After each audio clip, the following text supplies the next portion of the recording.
This podcast assumes that you have a general knowledge of the Tate LaBianca murders. Sharon Tate Polanski, Jay Sebring, Wojciech Frykowski, Abigail Folger, and Stephen Parent were murdered on Cielo Drive in Los Angeles on August 9, 1969. Lena and Rosemary LaBianca were slain in their Los Feliz residence the following night. Charles Manson, Charles Watson, Susan Atkins, Patricia Quenwinkle, and Leslie Van Houten were convicted of those murders. Say hello to the Goodbye Helter Skelter podcast.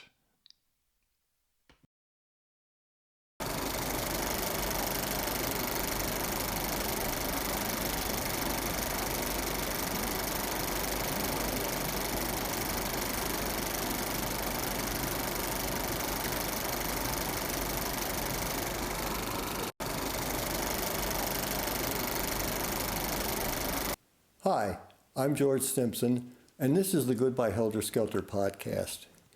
I've spent a lot of time here presenting my view on the reasons for the Tate LaBianca murders, namely the so-called copycat or get brother out of jail motive that, however flawed in its conception, is nonetheless the most reasonable, believable, and substantiated motive for those murders. And there are many people who agree with me. There are just as many other people, though, who disagree with me. And for a lot of them, the motive of choice is the so-called drug burn narrative. But I've looked into the drug burn narrative, and I don't find it very convincing. In this episode of the podcast, I'll tell you why. I'll get into details in a moment, but to encapsulate, the drug burn narrative arises out of a supposed narcotics transaction between two habitués of the house at 10,050 Cielo Drive, Jay Sebring and Wojciech Frykowski, and two transient residents of Spahn's movie ranch, Charles Watson and Linda Kasabian. In a nutshell, in this scenario, drug dealers Sebring and Frykowski burned Kasabian Watson in a drug deal, and the latter then went to Cielo Drive and slaughtered everyone there, either as revenge or as part of a scheme to rip off the dealer's drugs, or both. In this alternate scenario, the real reason for the crime was immediately recognized by the powers that be in Los Angeles. They then instigated a massive deceptive cover-up designed to keep the fact of the Hollywood entertainment industry's eyebrows-deep involvement in the illicit drug trade a secret from the public. In other words, if it became known that Jay Sebring and Wojciech Frykowski and the other persons at Cielo Drive on August 8th were really murdered because Sebring and Frykowski were part of a show business drug cartel, the image of Hollywood as a mere provider of escapist entertainment would be blown, with the resulting collapse of the entire industry, leading to the impoverishment and possible imprisonment of everybody involved in the whole dirty business.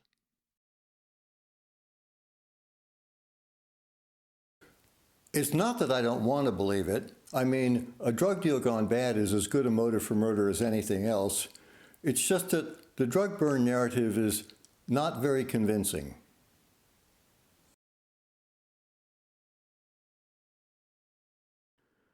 The drug burn narrative is based on two assumptions.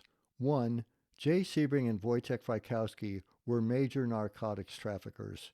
And two, there was a single secret Hollywood mob conglomerate that controlled the drug market in Hollywood, a conglomerate which could be brought down if its dealings were exposed to the public by an honest investigation into the murders. But I don't believe that either of these two assumptions is true. The drug burn narrative depends on the assumption that Jay Sebring and Wojciech Frykowski were involved in big-time narcotics trafficking. But although the narrative is replete with enough vague statements assuming that circumstance, there is actually no evidence to substantiate it. There is no evidence that Jay Sebring and Wojciech Frykowski were anything other than drug users. There is evidence that Wojciech Frykowski wanted to get involved in drug dealing, but any plans he might have had for that were cut short when he was. There are very sparse allusions that Jay Sebring was on some occasions called the Candy Man. According to the drug burn narrative, which refers to this alleged nickname repeatedly, this is proof that he was a drug dealer. But while the term Candy Man can refer to a person who sells drugs, It also can refer to a person who is generous with drugs, something that Jay Sebring certainly seems to have been. And although Sebring obviously must have purchased drugs from someone, there is no evidence, zero, other than innuendo, that he ever sold drugs to anyone. And when I'm talking about evidence, I'm talking about something you could take into a courtroom, not something you can say about a dead person in a book.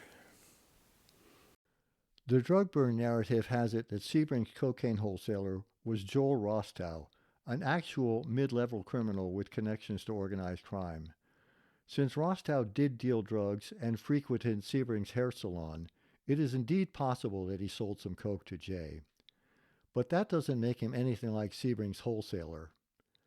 It's also possible that Sebring bought generous amounts of coke from Rostow, both for himself and to share with his friends. But that still doesn't make him a dealer. That just makes him a guy who likes drugs and likes to share them. Jay Sebring was an outgoing fellow who liked to party and otherwise have people around. His hairstyling enterprise meant that he was almost always with a lot of people, personal and up close. In both his private and professional lives, Sebring lived a life surrounded by others. It's inconceivable to me that with him knowing that many people, at least one of them wouldn't have absolutely known about any drug dealing he was doing and wouldn't have said something about it by now, after almost 60 years. And what about his supposed customers? Hundreds of coke fiends, reefer maniacs, and acid heads in the incestuous entertainment industry clique, keenly aware of Jay Sebring's role as Hollywood's hawker of highs, woke up to front-page news of the notoriously reckless Candyman's not entirely surprising murder. Hundreds of them. And yet none of these persons, many of whom were of the type who would probably need money for a habit, has ever, in over 50 years, sold or even just blabbed their story of personal knowledge of Sebring's drug dealings. Hundreds of them. And then, here is an inadvertently telling question from the drug burn narrative itself that actually ends up supporting the notion that Jay Sebring was not a major drug dealer. One of the many unexplained factors, the rightfully paranoid Sebring was known to carry a gun. With all the burns going on in town that season, why wasn't he armed when conducting several drug deals that night? Here again, the puzzling question is based on a faulty premise. In this case, the faulty premise being that Sebring was a dealer conducting several big money deals that night. Well, he wasn't, and that's why he wasn't armed. Question easily answered. And yet, this raises another question. If Jay Sebring was a major drug dealer, where was his muscle? Is it believable that Sebring would be doing a drug deal worth $20,000? $20,000 is worth over $171,000 in 2025 dollars, and not just one of a series of deals he was allegedly conducting the night of the murders, according to the drug burn narrative, without having one or two beefy guys standing by to make sure that the deals went down with no monkey business? So for sure, Jay Sebring was a drug user, but as far as him dealing, there was no evidence supporting the argument that he ever dealt drugs. So, who could take the sunrise and sprinkle it with dew? Likely not Jay Sebring. As for Wojciech Frykowski, the first homicide investigation report said that he had no means of support and lived off of Abigail Folger's fortune. He used cocaine, mescaline, LSD, marijuana, hashish, and MDA in large amounts. He was an extrovert and gave invitations to almost everyone he met to come visit him at his residence. Narcotic parties were the order of the day, and the parties continued into the early morning hours. Yes, Wojciech Frykowski liked drugs, there's no doubt about that. There's plenty of evidence to support that, including evidence of his personal small stashes found at both Cielo Drive and his other residence on Woodstock Road. There's also evidence that Frykowski wanted to get into the drug business, possibly with financing from Abigail Folger. Thomas Harrigan, one of the drug dealers questioned by police after having been snitched off by Wojciech Frykowski's artist friend Witold K., said that he was going to supply Frykowski with MDA so he could corner the LA market on the new drug. But as we shall see, it is not likely that Frykowski ever acquired enough of that product to begin to make that happen. We will never know if Wojtek Frykowski would have been any more of a success as a drug dealer than he was in any other aspect of his life. But if he believed that he would become an overnight kingpin as a narcotics dealer, he must not have had any real appreciation for the realities of the drug world other than as a customer. That a man with no experience dealing drugs and with none of the infrastructure or muscle necessary to maintain a large-scale operation would think that he could corner the market for a drug in Los Angeles' huge illicit drug industry shows a high level of unreasonable thinking and naivete. And as we shall see, Frykowski's alleged first drug deal was botched so horribly that, if it happened, he must have been one of the most stupid and inept persons ever to embark on a career in narcotics trafficking. So, despite his best efforts otherwise, I think we can limit Frykowski's drug career to being a narcotics user and not a dealer. But drug deals weren't all that was supposedly going on at 10,050 Cielo Drive. Further supposed evidence claims that Cielo was also a haven for drug-related depravity. These claims came from persons who moved in the same circles as the deceased, and they are as dubious as the claims of Sebring and Frykowski's drug dealing and the Hollywood drug empire. There's this famous 1971 quote from actor Dennis Hopper. They had fallen into sadism and masochism and bestiality, and they recorded it all on videotape, too. The LA police told me this. I know that 3 days before they were killed, 25 people were invited to that house to a mass whipping of a dealer from the Sunset Strip who'd given them bad dope. But the LA police told me this? Sure. The Los Angeles Police Department was sharing confidential case information with Dennis Hopper. And then there's this recollection, sourced from short-time Hopper's spouse Michelle Phillips of the musical group The Mamas and the Papas, that the 4 murder victims had been involved in a sadomaso club run out of Mama Cass's house. A coke dealer had burned Sebring and Frykowski for a large amount of money, and as revenge, he was kidnapped by them, taken to Mama Cass's, where in front of 25 prominent rock and movie stars, he was stripped, whipped, and buggered. Hopper's and Phillips' recollections are contradictory and cannot be aligned with the known timeline, but instead of being ignored as the attention-seeking braggadocio of Hollywood scum, in the drug burn narrative their testimony is nonetheless accepted as being fundamentally true. But these inaccurate and contradictory claims are not really evidence of any goings-on at 10,050 Cielo Drive. Rather, they are indicative of the sort of personalities who attract attention to themselves by making wild, unsubstantiated claims about the murders and the victims, a tactic still used by that same sort of individual today. How many persons have attached themselves to this case with phony stories of personal encounters with the victims or the killers or with Charles Manson? And how many such persons are sources for the information backing the drug burn narrative? According to the drug burn narrative regarding the above described event, Wojtek pulled down Billy Doyle's pants and sodomized him. I have not been able to confirm whether Sebring was present for this revenge rape or not. Some say he was, some swear he wasn't. Some? Who are these people? Who would be in the know?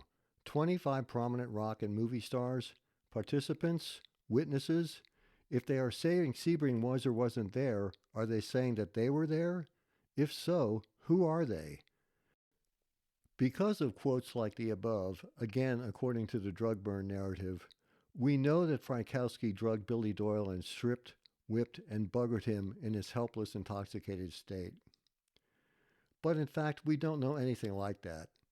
Of the 25 supposed witnesses to this event, none has come forward to verify it, even after 50-plus years. Even Billy Doyle himself couldn't remember if such an event occurred, something that he surely would have been able to have some kind of inkling about the day after. But according to one source, he didn't. As recalled by Paul Tate, the father of murder victim Sharon Tate Polanski, in the book Restless Souls, Doyle later recalled the incident that the whipping story evolved from. I can't give you the facts, Doyle allegedly said. I was unconscious, but I wasn't sore there in my asshole the next day, and I was sore everywhere else. I had ingested a bad mixture of drugs, and I went crazy, throwing things around and such. They took me to Cass's house and chained me to a tree for 8 hours. Now, of course, Restless Souls had many credibility issues, especially the sections attributed to Paul Tate, who I'm sure was racked with guilt having sent his oldest daughter to Hollywood to be slaughtered. Nevertheless, it is a source complete with names that can be compared to other known evidence much more than can completely unattributed and anonymous statements.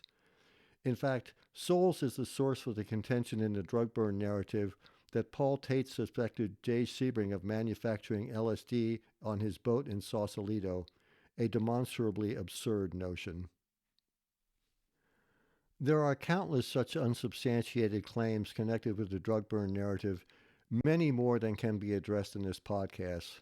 I will only include as many here as are necessary to further this examination, but just remember that when it comes to countering anything expressed in these claims, anything that is asserted without proof can be dismissed without proof. And akin to that subject, I want to digress a little bit and explain what you can write about people like Jay Sebring when they're dead. Here's a story to help illustrate. For years, it was rumored in Hollywood that the actor Cary Grant was gay. Most of the rumor was based on the fact that Cary Grant was, well, Cary Grant. But the rumor was never spoken about publicly. That changed in 1980 when Grant was 76 years old. On Tom Schneider's Tomorrow Show, comedian Chevy Chase said of Grant, "There's nobody like Cary Grant, and there will never be another Cary Grant, and I understand he was a homo." Chase later exclaimed, "He was brilliant. What a gal." The next day, Grant filed an $8 million defamation suit against Chase. That would be over $31 million today. The case never made it to court, but Chase ended up paying Grant $1 million in damages. That's almost $4 million today. Chase later said that the incident was one of the stupidest things I've ever said. That, however, is what happened when Cary Grant was alive. After Cary Grant died, once a person is dead, they can no longer be defamed or libeled. Defamation and libel only apply to living persons, because once a person is dead, they can no longer be personally damaged by anything said about them in any venue.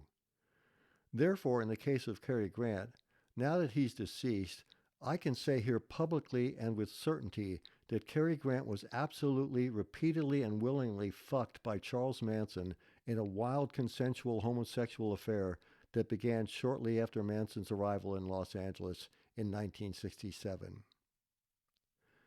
If I said that when Cary Grant was alive, I'd be finished. But since he's dead, I can say whatever I want. And I don't have to prove it because I'm never going to have to. There's no threat of retribution. And that's something you should really consider when you read or hear about what dead people are supposed to have done. Would anybody be telling these tales about them if the persons were still alive? In many instances, no, they wouldn't. Oh, and by the way, I don't believe the drug burn narrative story of the Grant-Manson trysts. So I think I've explained here well enough why I don't believe that Jay Sebring and Wojciech Frykowski were ever any kind of drug dealers. That said, for the purposes of this examination, however, I'm going to go along with the drug burn narrative and pretend that they were.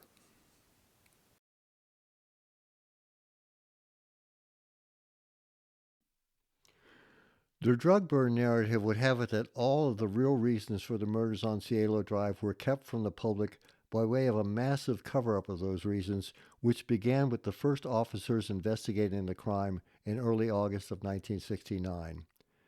And the cover-up was designed to protect all of the elite members of Hollywood who were involved in the massive illicit drug dealing that led to the murders on Cielo Drive. But the idea that there was a single studio mob drugs conglomerate serving the entire industry that would be brought down by the revelation of any Sebring-Frykowski drug endeavors is ludicrous.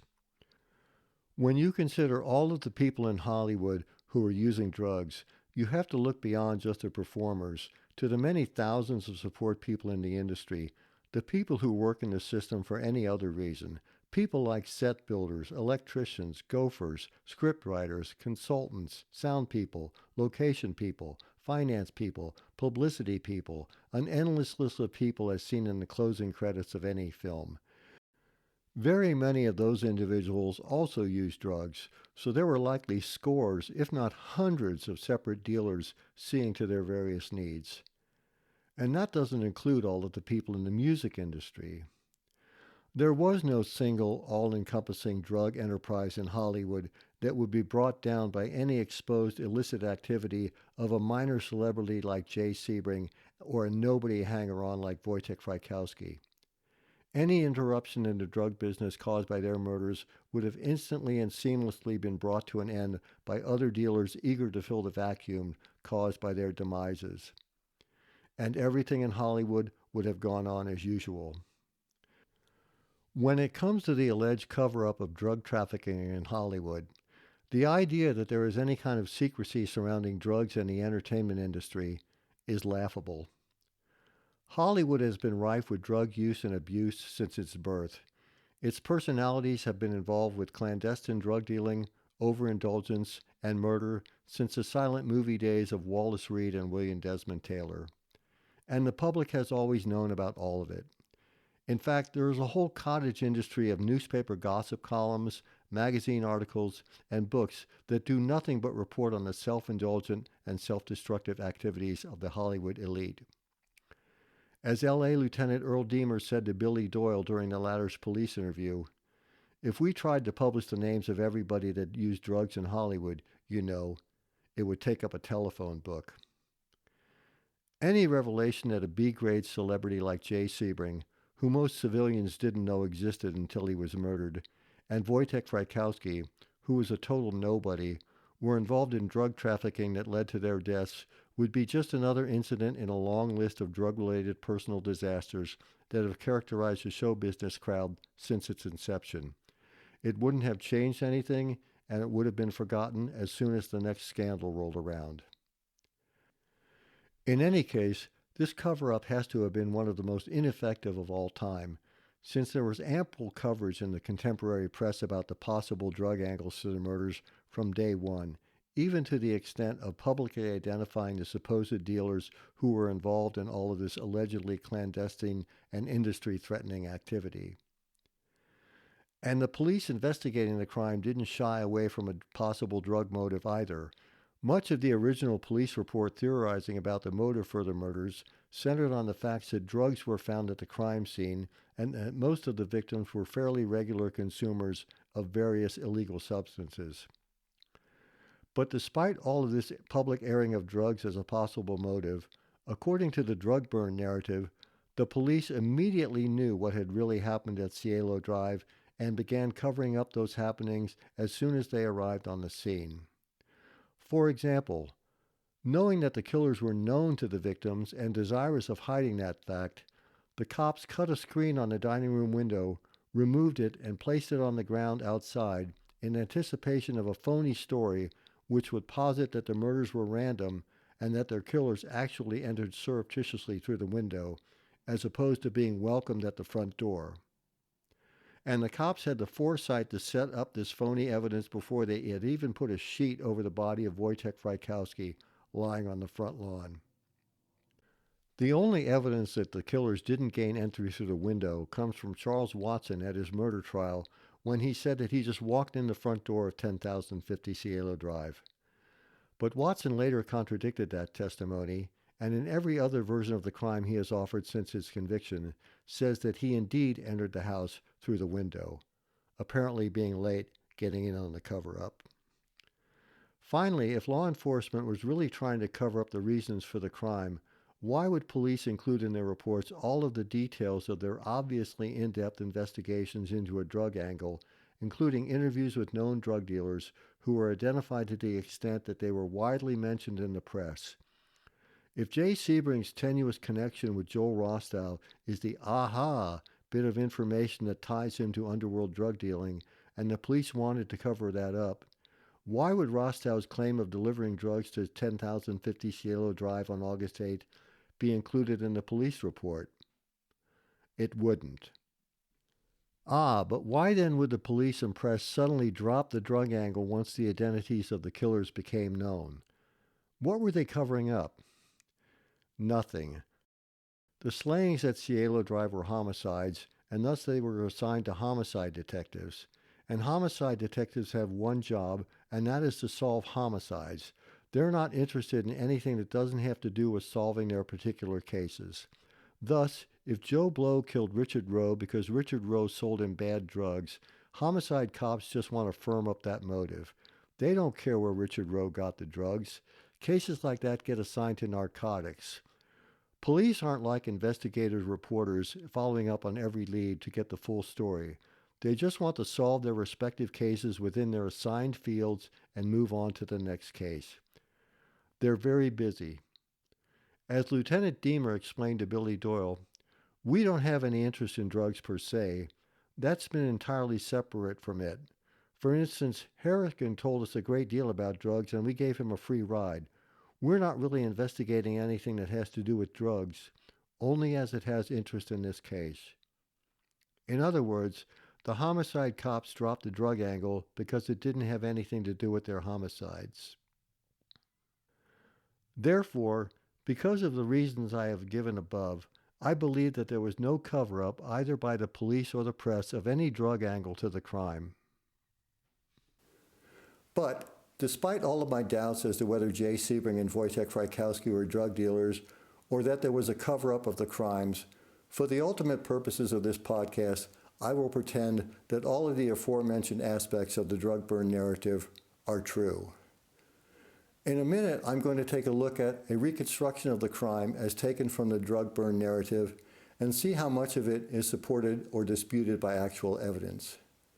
But first, since this is a longer than usual episode of this podcast, I'll offer a short intermission for those of you who aren't aware of the pause button on your YouTube player. Enjoy.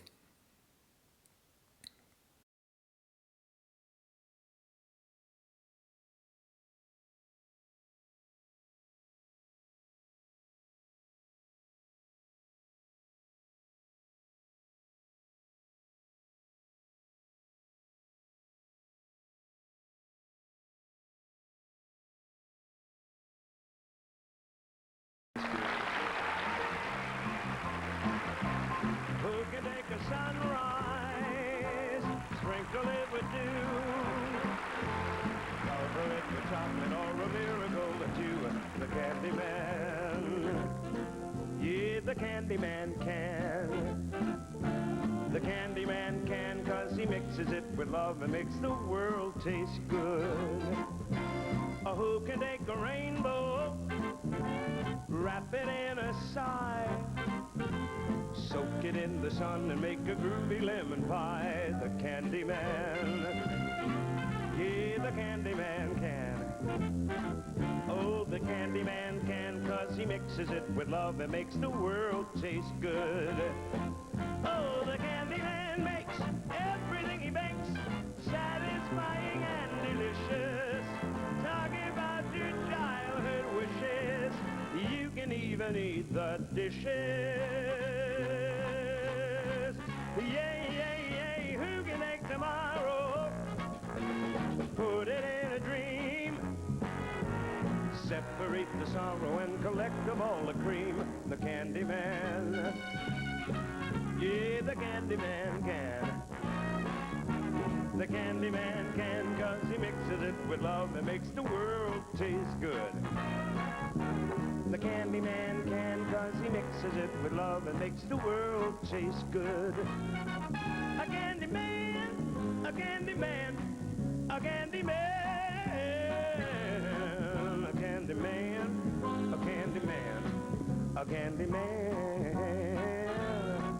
a candy man, a candy man. A candy man, man, man, man, man, man, man, man, candy man, a candy man, a candy man. Thank you very much, ladies.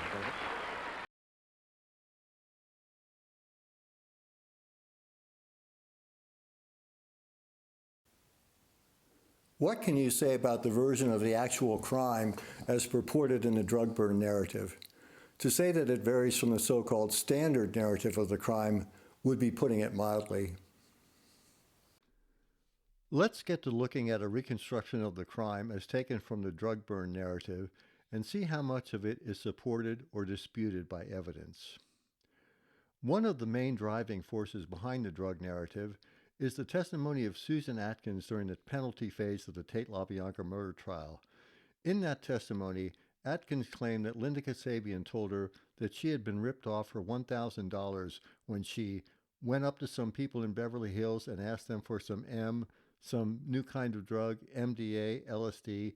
Oh, anyway, she went up to buy something from them and they burnt her for the bread.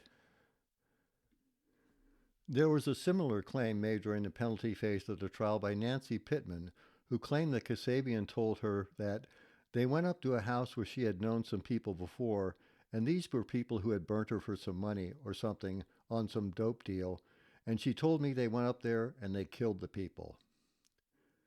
I'm going to go out on a limb here and suggest that both of these ladies were lying in an attempt to put a bad light on the prosecution's star witness. In her 1993 parole hearing, Susan Atkins said that her testimony at the penalty phase of her trial was a lie. So, given that the first source of this line of reasoning recanted her statement, and that the other might have, from her point of view, had a good reason to lie, ultimately, these are questionable bits of evidence, to say the least. That background out of the way, I'll begin this investigation starting with the activities of all involved according to the drug burn narrative, beginning on the day of the murders, with one exception. That exception is that sometime prior to August 8th, Wojtek Frykowski, possibly in league with Jay Sebring, burned Linda Kasabian, and possibly Charles Watson, for $1,000, over $8,700 today, worth of possibly the drug MDA. Now, the exact circumstances of this drug deal are not clear. It is not known whether Frykowski sold Kasabian bad MDA or whether he just took her money and delivered nothing. In either case, he ripped her off and she held a grudge about it. But as far as Frykowski ever actually having enough MDA to sell in the first place, there is more evidence against it than there is for it. According to the Tate First Homicide Investigation Progress Report, there was a conversation between Frykowski and Billy Doyle and Tom Harrigan about getting him his first MDA to try in early July 1969. Supporting this, Frykowski friend Witold K. told police that he had heard Doyle and Harrigan say they could get Frykowski MDA at some point in the future, this in early July. In mid-July, apparently by his own admission, Harrigan came back from Canada with MDA. The Homicide Progress Report doesn't say conclusively that this MDA ever ended up with Frykowski, instead floating the possibility of him getting it from another supplier 2 or 3 days before the murders. But it is very possible that he got the drug from Harrigan. The Progress Report says that, according to a friend, Frykowski planned to run to the Los Angeles International Airport on August 6th to pick up some Canadian friends. It is not known whether Frykowski ever made this airport run. In any case, on August 7th, Harrigan says he was at 10,050 Cielo Drive at 4 p.m., where he talked to Frykowski regarding an MDA delivery in the near future. If that's the case, then Frykowski didn't get a shipment of MDA from the Canadians at the airport, if he even went there to pick them up.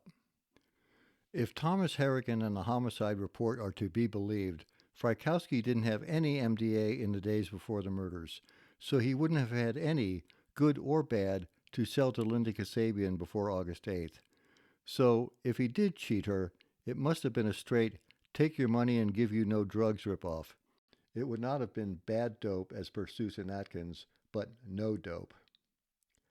That's certainly possible, but is it likely that Wojtek Frykowski, who by several reports was anxious to begin making money through drug trafficking, would begin his dealer career with a major ripoff? According to the drug burn narrative, Frykowski was looking forward to being set up as the sole supplier of MDA to the Los Angeles area. But as I said earlier, any notion that the criminally inexperienced Frykowski could become an overnight drug kingpin with exclusive control over a drug's distribution in LA is fantasy thinking, both on his part and on the part of anyone else who considers that that could have been a realistic possibility. Anyway, after this initial burn, Charles Watson set up a follow-up deal. He called someone at Cielo Drive and set up a deal where he, Watson, would buy $20,000 worth of LSD, cocaine, mescaline, and MDA. There is no evidence of this phone call other than the assertion in the drug burn narrative that it occurred. There is supposed confirmation of this, though, in the allegation that Sandra Good approached Patty Tate during taping of the Bertice Berry show in the early 1990s and tearfully told her, "Sharon was never meant to be there. We even went to the trouble of checking. Tex called beforehand." This recollection of Tate's was supposedly made to Bill Scanlon Murphy, but there is no record of this alleged Tate-Murphy conversation. And besides that, I was present at that show's taping and by Sandra's side the whole time, and I can most assuredly say that she never said that. And she wouldn't have said it anyway, because it wasn't true. So, between the absence of any evidence that Patty Tate made those comments to Bill Murphy and my own recollection of the Good Tate conversation never happening, we should be able to put this laughable assertion to rest. $20,000 is worth over $171,000 today. I'll leave it to the viewer to decide whether Charles Watson could have credibly convinced anyone he could come up with that kind of cash in August of 1969 when he was living in a shack at Spahn's Movie Ranch and didn't even own a car. But here we'll pretend that he could have. And so the deal is arranged for the late evening of August 8th, 1969.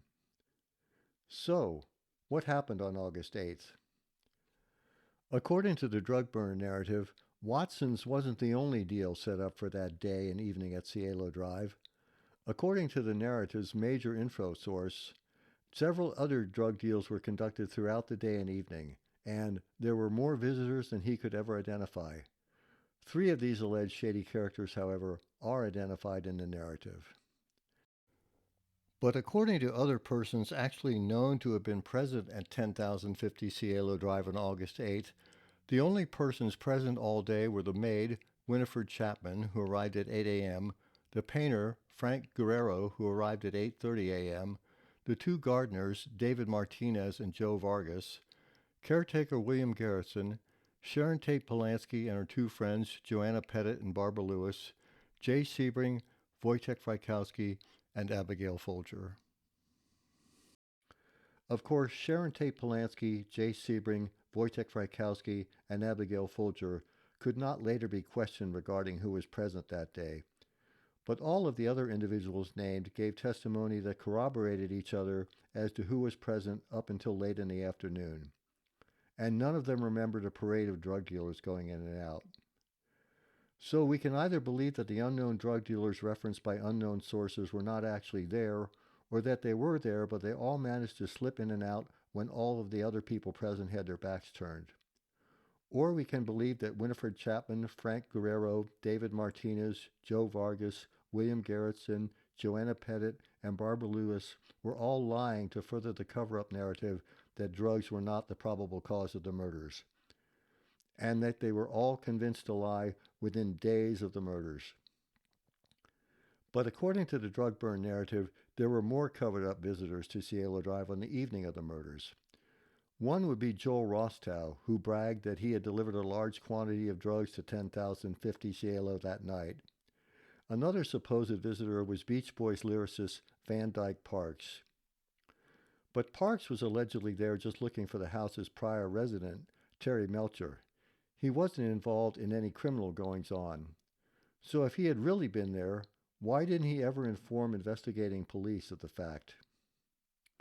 And Rostow later said that he made up the story of the drug delivery to impress a friend. Allegedly, Rostow took a lie detector test proving this, but I've seen no evidence, like a transcript, of that ever happening. In support of the claim that Rostow and Parks were at Cielo is the assertion that Cielo caretaker William Garretson saw two cars he was unfamiliar with in the driveway at 10,050 when he left to get dinner at 6 p.m. Rostow and Parks cars. But in both his polygraph exam interview and his trial testimony, Garretson doesn't mention any cars being there besides those belonging to Sharon Tate Polanski, Jay Sebring, and Abigail Folger. So here again, either Garretson didn't see the cars or he is lying to cooperate with the cover-up. But where is it stated that he said he saw two other cars? Unless we know that, it's just another baseless assertion, this time with two contradictory evidentiary points of view statements from the same witness. According to the painter Frank Guerrero, Jay Sebring was present at Cielo Drive at some point during the day. Then, between 5:30 and 6 p.m., a Sebring neighbor on Easton Drive saw Sebring leave his house headed in the direction of Cielo Drive. So Sebring does seem to have been in and out of Cielo on August 8th, although the maid testified that when Sharon Tate Polanski was not there, he was not a frequent visitor. Of course, the maid could be lying as part of the cover-up, or it could be that Sebring's only interest in Cielo Drive was the presence of Sharon Tate Polanski. According to the homicide investigation report, William Garretson left the property at 6 p.m. to get dinner. He returned at around 8. According to the drug burn narrative, he saw two strange cars in the driveway. According to him, he didn't. It's worth noting, however, that at the trial, Garretson testified that he left the house at 8 and returned at 10. Yet another discrepancy, possibly caused by sloppy police work reporting in the investigative report. Between 6:30 and 7, Dennis Hurst delivered a bicycle that Abigail Folger had purchased earlier that day. Hurst testified that Jay Sebring answered the door holding a bottle of wine, and that everything seemed normal. Then, later in the evening, was the trip to the El Coyote restaurant, which some case researchers don't believe ever happened, but which is accepted by both the Standard and drug burn narratives as being true. Upon autopsies, Sharon Tate Polanski and Jay Sebring had the fluid remains of meals in their stomachs, while Abigail Folger's stomach contained a large amount of beans and corn from a recent meal. Back at Cielo Drive at 10 p.m., Abigail Folger's mother spoke with Abigail on the phone and later said that her daughter sounded a little high. According to the drug burn narrative, 2 hours later she would be so wiped out on mescaline and MDA that she was immobilized. Folger's autopsy report stated that she had 2.4 milligrams of MDA in her system when she was killed. The next time the story picks up, for both narratives, is around midnight, and this is where we finally get a chance to examine some of the claims made as part of the drug burn narrative and see if they are corroborated by any evidence. When it comes to the Standard narrative, I'll be mostly taking it from the version of events given by Susan Atkins to her lawyers on December 4th, 1969. That's the earliest version of the story and is thus the one less likely to have been contaminated by hints or innuendos by the prosecution. Indeed, a reading of that interview shows that Atkins was not susceptible to leading suggestions from her attorneys and was therefore likely telling the truth as she remembered it. For more information on this interview and on the veracity of Susan Atkins' murder night testimony generally, see episode number 29 of this podcast. The drug burn narrative, on the other hand, speaks for itself, and mostly by itself, since most of the claims therein are not really supported by any solid evidence, or by any evidence at all, as we shall see here. According to the Standard narrative, the killers were unexpected and gained entry to the property at 10,050 Cielo by scaling a hill to the right of the electric gate after cutting the telephone wires and leaving their car, a rather beat-up 1959 Ford Fairlane Galaxy 500 sedan, parked at the bottom of the Cielo Drive cul-de-sac. According to the drug burn narrative, the killers were expected and drove their car in the gate and parked in the driveway. In the Standard narrative, shortly after hopping over the fence, the killers were confronted with Steve Parent in his car. He was then promptly shot 4 times and killed by Charles Watson. This claim is corroborated by the layout of the property, which allows for the scene Susan Atkins described, a layout feature she likely wouldn't even have noticed if she had just been driven onto the property. Also, Parent's body was found in his car near the gate. There is a drug burn narrative explanation of how Parent's body ended up in his car by the gate, which I will discuss shortly. In the drug burn narrative, this didn't even happen, and the killers went directly to the front door of the house after parking their car. This claim is supported by being said it happened by the drug burn narrative. At the front door, according to the standard narrative, Watson cut a screen on the dining room window to the right of the door, climbed in, and then opened the front door to let in his companions. This version is corroborated by the fact that the screen to the front window was cut and dislodged and the window was open. The painter, Frank Guerrero, testified that the screen was intact when he left the property on the afternoon of August 8th. At the front door, according to the drug burn narrative, Charles Watson just walked in the front door. This claim is corroborated by the testimony of Charles Watson at his murder trial, where he said he just turned the knob and walked in the front door. It is worth noting that he didn't say he was greeted at the door or let in by anyone. But after that testimony, at every retelling of his crime since, he has said that he entered the house through the window. In the standard narrative, after Watson et al. Entered the house, Watson wakened Frykowski, who was dozing on the couch, by kicking him. Frykowski asked Watson who he was and what he was doing there, implying that he didn't know him. Of course, there is no evidence that this conversation ever happened, unless you believe Susan Atkins, which in this instance I do. In the drug burn narrative, Frykowski and Folger were so full of mescaline and MDA that they were barely able to function. The coroner later reported that Frykowski had 0.6 milligrams percent of MDA in his system and Folger 2.4 milligrams percent. Neither of these amounts would indicate a debilitating amount. Of course, the coroner could be lying as part of a cover-up, but if that was the case, why would he say there was any MDA at all? According to the standard narrative, Wojtek Frykowski had a conversation with Tom Harrigan at Cielo Drive on August 7, wherein Harrigan told him he could get him some MDA in the future. In the drug burn narrative, Frykowski has already gotten his MDA from Harrigan and on August 8th was mightily stoned on it, although he apparently did manage to make a coherent phone call shortly before midnight to his artist friend Witold K., inviting him over to Cielo.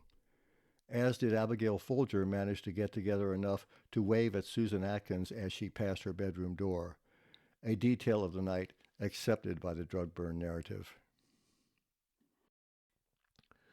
According to the drug burn narrative, Charles Watson always intended to rip off the dealers at Cielo. But then it says that Watson and Sebring got into an argument because the acid portion of Watkins' $20,000 drug order was not there. The argument roused Sharon Tate Polanski, who went to the living room to see what was happening. Patricia Krenwinkel brought Abigail Folger from her bedroom to the living room. Then, according to a supposedly reliable source, that being a fellow inmate of Susan Atkins in the 1980s, which is like unreliability squared, Watson produced his gun, the apparently easily concealed buntline revolver with the 9-inch barrel, and began berating Sebring about the missing LSD, questioning him about where it was, who was Sebring's source, and I heard you had plenty, etc. Why this conversation is any more credible than the alleged conversations between killers and victims in the standard narrative is not clarified. According to the standard narrative, Stephen Perrin arrived at Cielo Drive shortly after 11:30 p.m., drove through the gate and onto the property, parked in the driveway, and took the path on the east side of the property back to the guest house where he knocked on the door to summon William Garretson.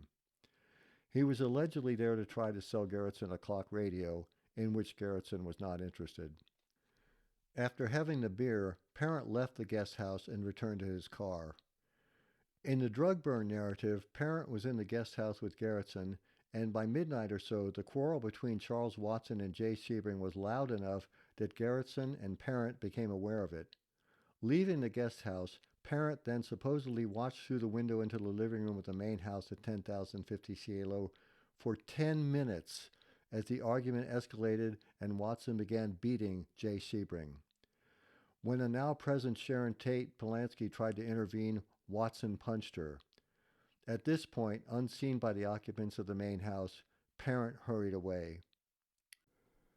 But since the only person involved in this alleged occurrence, Stephen Parent, was murdered that night, how could anyone else possibly know that it happened?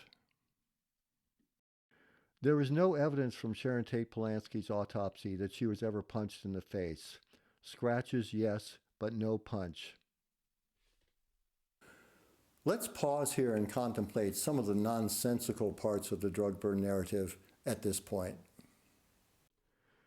I'm no Tony Montana, but I know enough that in the drug world, occasionally a product delivery is delayed, and if so, that's just the way it is, and you're going to have to wait for a few days. In this case, Charles Watson allegedly ordered 4 drugs, LSD, MDA, cocaine, and mescaline, and when he got just 3 out of the 4, he went berserk instead of saying, "Okay, I'll call you tomorrow." And LSD is not an addicting drug anyway, so if the acid heads had to postpone their trips for a few days, it's really not a problem. They could wait. They would get high eventually, and they could smoke weed in the meantime, or even enjoy some of the mescaline that supposedly was delivered. In the standard narrative, by the time Charles Watson and his companions get to the house, Stephen Parent is already dead in his car by the gate. But in the drug burn narrative, he is still alive at this point and very much alarmed by what he is seeing transpire in the main house. A gun is being waved around and people are getting seriously hurt. So instead of hiding under a bush and hoping to God that no one notices him, he sprints to his car. For some reason, Patricia Krenwinkel and Linda Kasabian are in the garage on the property. They confront him and one of them slashes his left arm, severing his watch. How the watch gets into the back seat of Parent's car at this point is a puzzle, unless you conclude that it was put there as part of a cover-up. Injured, but apparently well enough to easily get away from Kasabian and Krenwinkel, he gets into his car, starts it, and makes a mad dash for the gate, backing into and knocking down a length of fence along the east edge of the parking lot. Charles Watson, hearing Linda Kasabian and Patricia Krenwinkel calling for his help from the garage area, abandons his issues at the house and chases after Parent, catching him as his car approaches the gate and shooting him dead. Let's look at an aerial photo of 10,050 Cielo Drive and see if it would be likely that Charles Watson could hear Linda Kasabian and Patricia Krenwinkel calling for help from the garage area and run from the living room from the house, figure out what was going on, and then make it to the front gate button area of the driveway in time to intercept Parent and shoot him. Well, maybe. I guess it depends on how slowly the gate was opening. That Parent was killed because he had seen what was starting to happen in the main house is certain. No, it might be an interesting theory, but it's by no means certain, no more than we knew that Billy Doyle was sodomized by Wojtek Frykowski. Authoritative statements of fact like this, totally lacking any proof or documentation, abound in the drug burn narrative. They are meant to reinforce the narrative by the repetition of baseless claims stated firmly and confidently enough that, well, they must be true.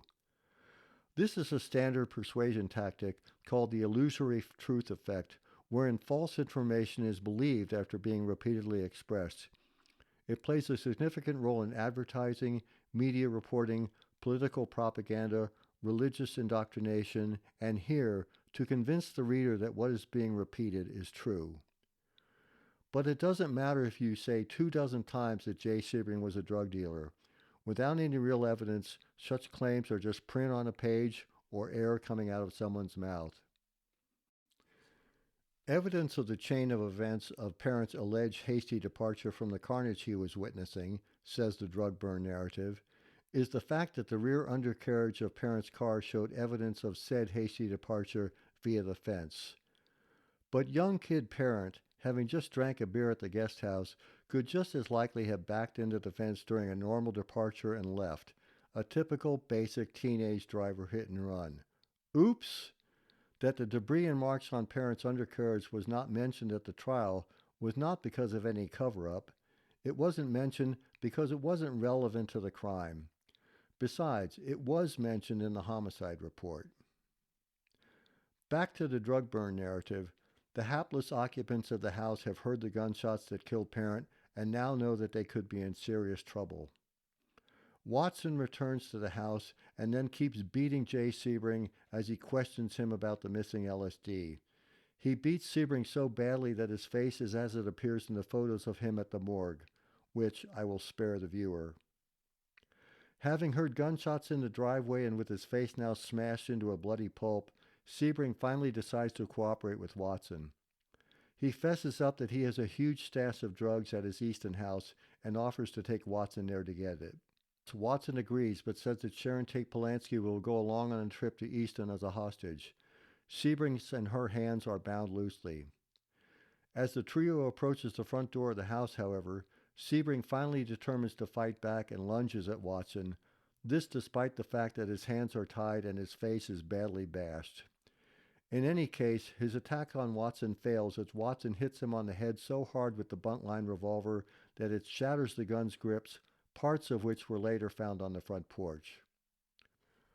The coroner's report on Sebring, however, shows no evidence of him being struck on the head with something hard enough to shatter what struck him. So either he wasn't struck or the coroner lied in his report, a lie part of some sort of cover-up that he would have had to have been informed about and agreed to cooperate with just one day after the bodies were discovered. And it would be a pointless lie. What difference would it make whether Sebring had been struck on the head in addition to his other wounds from beating, stabbing, and shooting? Sharon Tate Polanski attempts to flee at this point, and Watson stabs her repeatedly on the front porch, where she lies, dying. Watson then turns his attention back to Jay Sebring, stabbing him several times and leaving him in the front porch area with Tate Polanski. Keep in mind that there is no eyewitness testimony to any of this alleged activity. It is all just stated as having happened. As to there being any evidence of the above described sequence of events, the only thing the drug burn narrative cites as proof is the supposed presence of Sebring and Tate Polanski's blood type O on the front porch. But the blood on the porch was much more likely that of Wojtek Frykowski, the mislabeling of whose blood type by inept police has been fully and finally covered in episode number 32 of this podcast. As for Frykowski, according to the drug burn narrative, while all of the above mayhem was going on, he and Abigail Folger were so high on massive doses of mescaline and MDA that they could barely move. Watson then supposedly bound Frykowski and Folger together, hands and feet, with a towel and a purple scarf, which was later found on the front lawn of the house and so apparently must be accounted for. Immediately after this faux fact, the narrative cites the sounds of gunshots, screams, and arguments later reported by nearby and not so nearby witnesses as indisputable evidence that the killings took much longer to carry out than claimed in the standard narrative. Wojtek Frykowski and Abigail Folger are so wasted on MDA and mescaline that they cannot move. This according to statements Susan Atkins allegedly made to two unidentified fellow inmates in the 1980s. In fact, she said, they were so wasted that they had not managed to free themselves when Charles Watson returned several hours later to kill them. But where had Watson been for several hours? The narrative applies that it was Sebring's house, but later says that the trip there was canceled. And here we get into a fundamental mistake made by many researchers in this case, and that is the assumption that any statement made by a witness that goes against the standard narrative is automatically believed as being true and cited as a major case-busting discovery instead of being regarded as the bullshit that it likely is. Here's an example. Two second-hand memories from unnamed fellow inmates of Susan Atkins and one unnamed former government official are completely credible, while the recollections of named Charles Watson and Patricia Krenwinkel, both of whom were actually present during the murders, are lies. As for Manson himself not commenting on this version of events, he was probably too dumbfounded by it to do so. But assuming that all of the above did happen, the drug burn narrative has Watson, Kasabian, Atkins, and Krenwinkel, possibly with the cocaine, mescaline, and MDA that Sebring did bring to the deal, all crowded into the old Ford Galaxy and, proceeded out of the gate and onward to Easton Drive. Apparently, Wojtek Frykowski and Abigail Folger are still bound together with scarf and towel in an MDA mescaline stupor back at 10,050 Cielo, because we've been told nothing more about them as the Ford leaves. Regardless, what is true is that Charles Watson wanted to wash the blood off his hands so he wouldn't drip blood on the inside of Sebring's house, apparently not thinking that there might be an outside hose on Sebring's property. So they stopped outside the house of Portola Drive resident Rudy Weber and used his hose to wash off. The drug burn narrative says that this happened at 1:15 a.m., which would make it just 15 minutes after the narrative also claimed that a witness from a girls' school near Cielo Drive heard screams of, "Oh God, no, stop, stop, oh God, no, don't," coming from the direction of 10,050. After this unexpected encounter on Portola Drive, according to the drug burn narrative, Watson et al. Canceled the planned burglary of Sebring's house, and by 2 a.m., the group was reportedly back at Spahn's movie ranch. There is no explanation of what transpired between the time Rudy Weber spooked the group on Portola Drive at 1:15 a.m. and the return to the ranch by 2. And there is no mention of the status of Wojtek Frykowski and Abigail Folger, who, when last referenced, were loosely tied in a helpless, semi-comatose state at some unspecified location on the property at 10,050 Cielo Drive. Back at Spahn's, the returning group met Charles Manson and told him of their evening's exploits. This, although Charles Watson said at his trial, the same trial where he apparently credibly claimed to have just walked in the front door of the house on Cielo Drive, that he never talked to Manson after he returned to the ranch. And here, frankly, is where the drug burn narrative really careens off the rails.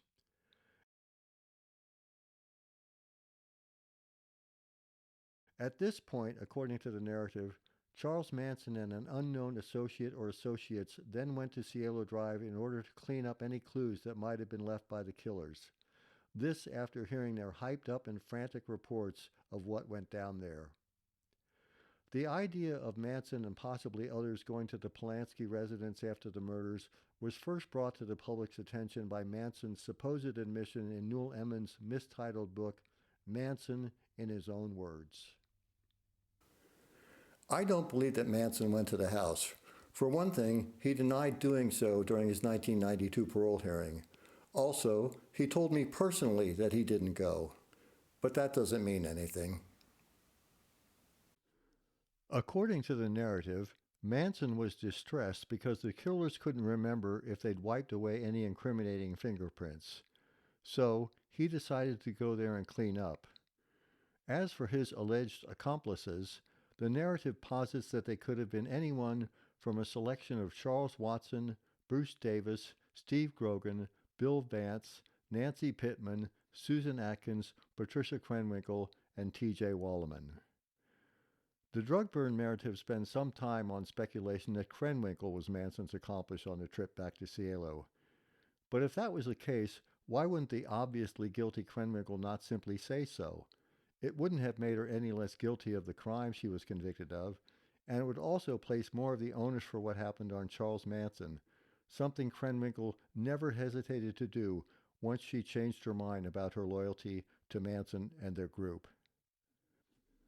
According to the drug burn narrative, Manson talked repeatedly and in great detail about his post-murders visit, except that the narrative reveals no details of his supposed admissions, much less offers a Manson letter or taped telephone conversation, or even just an alleged quote, as evidence of such candid confidences. Didn't everyone who ever spoke to Manson on the telephone record their calls? Possibly upon Manson's arrival or departure, or the departure of the original group, the telephone wires to the residence were cut, presumably to make sure that there would be no outgoing calls from a house where everyone inside and outside had been murdered. According to the narrative, Manson and his cohorts stepped over the bodies of Jay Sebring and Sharon Tate Polanski on the front porch, entered the house, and then wiped fingerprints off of wine glasses in which the invited drug customers had been served drinks, which was an amazingly detailed recollection for the killers to have relayed to Manson upon their return to the ranch, considering that they had just committed 5 murders, were hyped up, frantic, and giving feverish and confused accounts of what had happened during those murders. Oh, yeah, and they served us some wine. Then, for no given reason, the bodies of Jay Sebring and Sharon Tate Polanski were carried from the front porch to the living room where they would be found the next morning. This transfer supposedly left blood smears on the floor that don't show up in the police reports, and blood spatter on 2 steamer trunks in the foyer, even though the pattern of the blood spatters indicates that whoever dripped the blood was going in the opposite direction, that is, from the living room to the front door. There follows a confusing account about the supposed hanging of the bodies of Sebring and Tate Polanski from the living room rafter, an act which, along with moving the bodies, would have nothing to do with Manson's supposed reason for being there, which was to clean up the crime scene. At one point during an unintentionally comic scene of bodies yo-yoing up and down on either side of the rafter, Jay Sebring apparently moans, not being dead after all, and is shot, explaining the evidence of the fact that he was, indeed, shot. And then the narrative gets even more confusing, with a sequence of events seemingly joining the details of the original trip to the house with the supposed post-murder trip. Now, apparently, Linda Kasabian, Susan Atkins, and Patricia Krenwinkel are back at the house on the second trip, and events proceed in sequence similar to that claimed in the standard narrative, with Frykowski running out the front door to his doom on the lawn.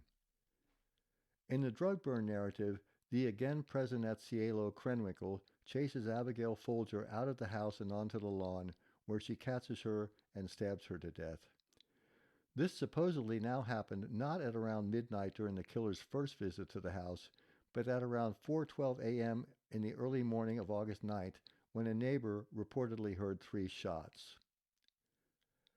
Then the drug burn narrative makes a major mistake, assuming that all of the screams, arguments, and gunshots heard in the area in the early morning hours of August 9 must have been related to the murders on Cielo Drive and couldn't be related to any other happenings on a hot summer Friday night in Los Angeles. As a result, it goes to great and improbable lengths to craft a storyline that goes along with that assumption. Thus, the minutes-long argument heard by the letter writer at 4 a.m. must mean that someone was arguing at 10,050 Cielo, and not that somebody else was arguing in any of the hundreds of houses in that densely populated neighborhood.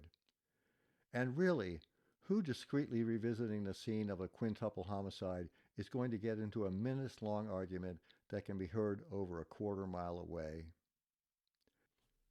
Then there was the gentleman whose dogs were barking, which he claimed only barked when they heard gunshots, even though he didn't hear any, and that must mean there were gunshots coming from 10,050 Cielo between 2 and 3 a.m.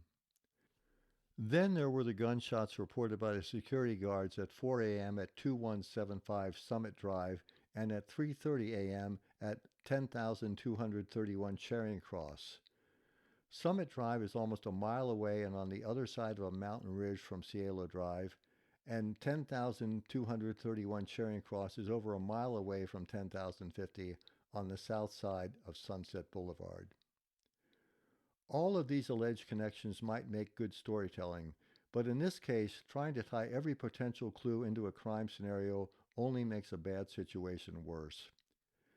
And it means that, according to the drug burn narrative, Charles Manson and his associates were responsible for every sound reported within a 1.5 mile radius of 10,050 Cielo Drive on the night of August 8-9, 1969. Nobody else in that area was doing anything. According to the drug burn narrative, Cielo caretaker William Garretson later corroborated that the slaughter at Cielo was later than claimed in the standard narrative, this being claimed at the same time he claimed to be married to the transsexual Polanski baby who miraculously survived the murders, a subject ripe for somebody else's podcast. There are too many reasons to doubt these stories of a second trip to Cielo Drive. One is that if the trip was meant to destroy evidence, it failed miserably, since the visitors left behind such evidence as a broken grip from a revolver that could be traced back to Spahn's ranch, and a knife in the living room chair that could have had Susan Atkins' fingerprints on it. But beyond that, the claim that the bodies were moved from the front porch to the living room is conclusively disproven by evidence in the autopsies of the deceased. And it doesn't matter if Charles Manson said that it happened a dozen times. It didn't. There are two factors to look at here. One, how soon after a person's heart stops beating does blood stop freely flowing from wounds? And two, the medical phenomenon called livor mortis, which has to do with the fact that blood gravitationally sinks to the lowest parts of a person's body after death. Once the heart stops beating, it stops pumping blood through veins and arteries, and profuse bleeding ends almost immediately. Thus, if Sharon Tate Polanski and Jay Sebring were stabbed to death on the front porch of 10,050 Cielo Drive and their bodies were moved somewhere else after perhaps 2 hours, a quick amount of time for the killers to have left the bodies at Cielo, returned to Spahn's ranch via Rudy Weber's and a gas station, and the time it took for Charles Manson to evaluate the situation, recruit a partner or partners, and go back to Cielo Drive, there would be minimal blood where the bodies were moved to. But anyone looking at the death scene photos knows that this is not the case, that Sharon Tate Polanski bled very profusely in front of the living room couch, and that Jay Sebring also lost a considerable amount of blood on the living room floor next to her.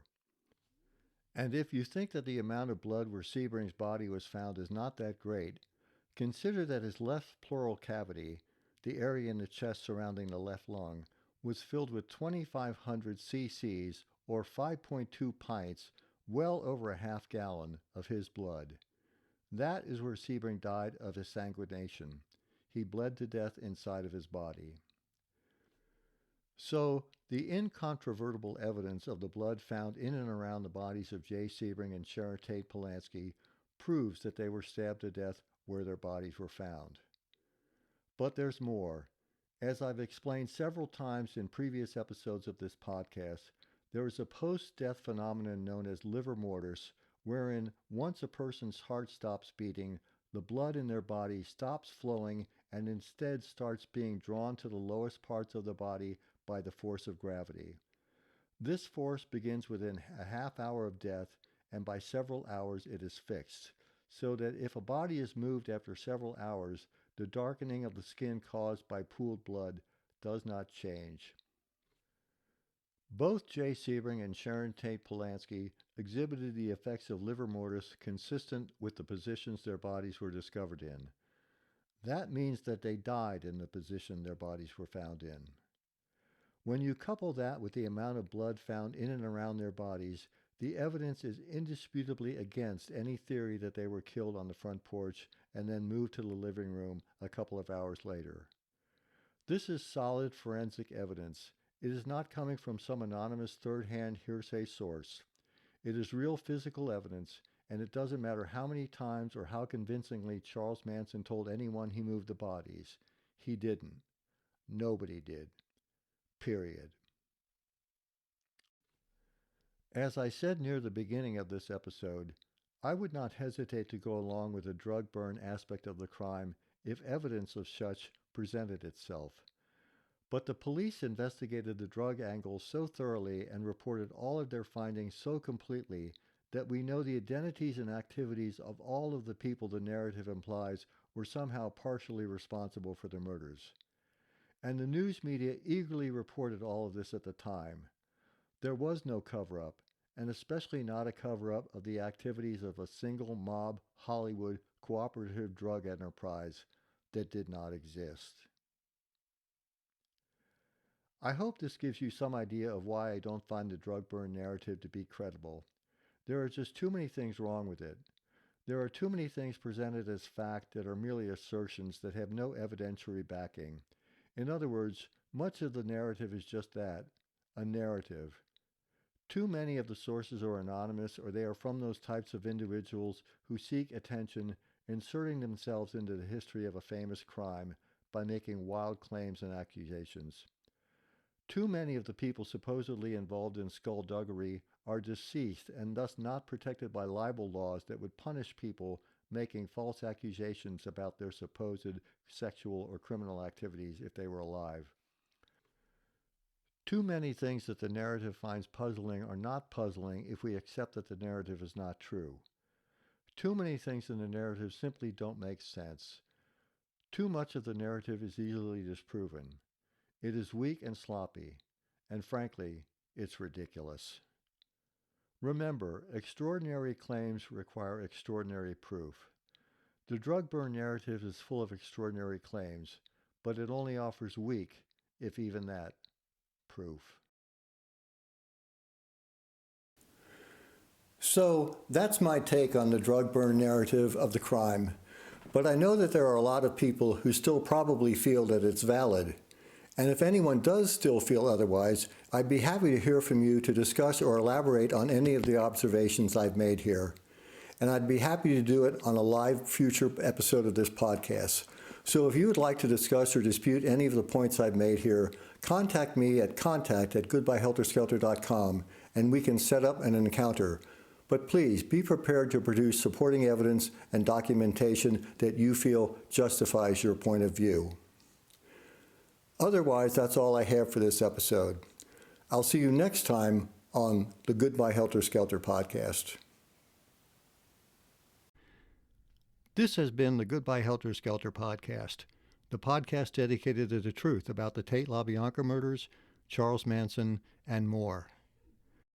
The views expressed on this program are solely those of the individual speakers, and they do not necessarily represent the thoughts, ideas, or opinions of any other persons, either living or dead.